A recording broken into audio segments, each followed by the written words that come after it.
Hey, man, we got an EZGO here with the Kawasaki engine. I've done this video before, man, but it turned out where it took me 30 minutes because the oil filter was so tight I had to beat it all to crap. But I'm gonna just show you how to change the oil, man. Do it quick and simple. Maybe this will be quicker.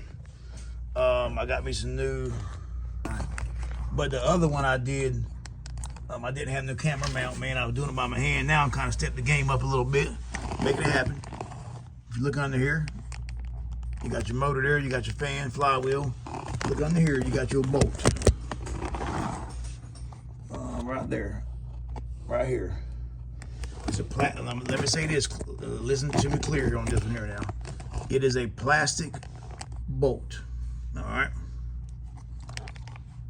Meaning, make sure that you use a 6-point socket on it. All right, but it's got a 6-point. Make sure you get a 6-point socket, man. Don't use nothing less than a 6-point, because if you do, you're gonna round it off and you SOL, man. But right here, you got a 3/4 inch socket. All right, break it loose. 6-point. Now, when you're putting it back on, remember this here. You have to take it off next time. All right. No more to it.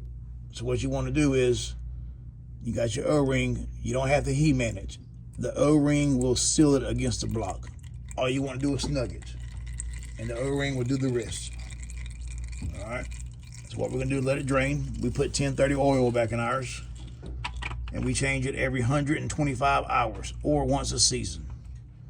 All right. So even though if you don't drive it but 1 or 2 times, that does not mean you don't change your oil this year. Over time, oil loses its viscosity sitting there. All right. We're gonna put it in there. We're gonna tighten it back up. That's it, man. Don't He-Man it. Don't break it. Don't do nothing to make it so hard next time when you take it off. All right. Now we're gonna change the oil filter. Now this is a different conversation. Now let me start by saying this. You might spend 2 minutes taking it off. You might spend 30 minutes. It depends on if somebody ahead of you, whoever did it, put oil on the O-ring. If they don't put oil on the O-ring, because the engine does get hot and cold, what happens when stuff gets hot and cold? The metal gets harder. All right, anything gets harder and it sticks worse. So what we use, you can buy these at Advanced, O'Reilly's. I bought mine from Snap-on, the 3-jaw puller. Probably the most convenient thing that you can have for this, because other than that, you're gonna be cussing everybody out. All right, you think you're like a drunken sailor. And what you want to do is put it on there like this here. Now you see what I did here. I'm gonna say this first. Make sure you put you 2 rags in there, because if you don't put 2 rags in here, what happens is the oil leaks down here. All right. But when it gets back to the back of the engine, there's a little channel right here. You can see a little dent here. This right here.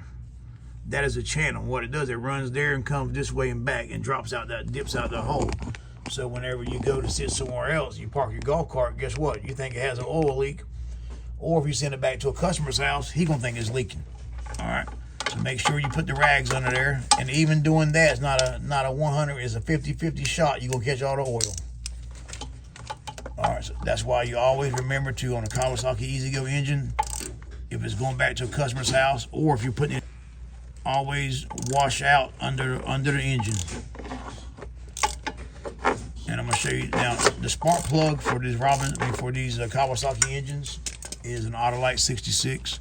They send the BPR as Bobby, Paul, Ray, 4ES with the kits. We use the Autolite 66s. So what I'm gonna do now, take my O-ring on here, grease your O-ring. You don't want it dry, because once it sticks, it's going to stick. And also, I'm going to show you a little tip on your old oil filter. Make sure your O-ring is off with it. All right, because sometimes the O-ring does stick to the block, and then when you put it back on, you won't know until you drive it for a while to start blowing oil out. So you always verify your O-ring has come off with the old oil filter. I've seen it more than you think. I've probably seen, every year we probably have 10 to 20 carts the O-ring sticks on there. So always check that. So then we're going to take Now I haven't found. You can go on EZGO's website and buy a cup tool for this, where you tighten it up with, but they're like $150. So we just use a 3-jaw puller, and we don't do it tight enough, or we damage the oil filter. Like I said, all you try to do is snug it back.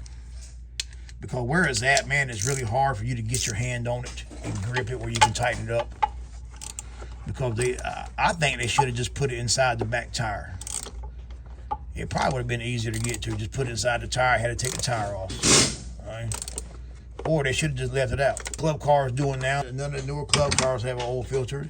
The EZGO EX1 engine don't have an oil filter. It has a spring and a screen to catch like debris, but it does not have an oil filter.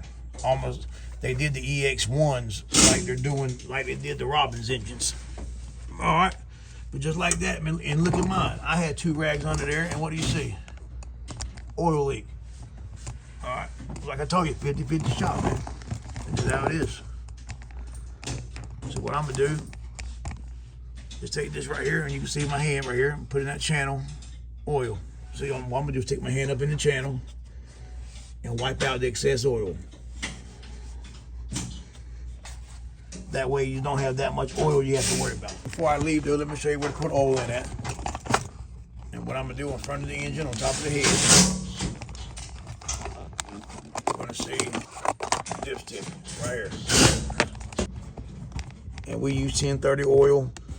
But all right, man, that's how you do it, man. You put some oil, 1030 oil in it. It holds 1.3 quarts of oil. 32 divided by 311 is about 10 and a half. So you put about 43 quarts, 43 ounces of oil in it. All right, that's all it takes. So the best way to do it really is take your dipstick. If you look on your line there, you want to fill it up about 1/8 of an inch above the line. That way when you crank it up, it sucks all up in the oil filter and it's back down to the H mark. One other thing too, your oil filter, your dipstick goes like this.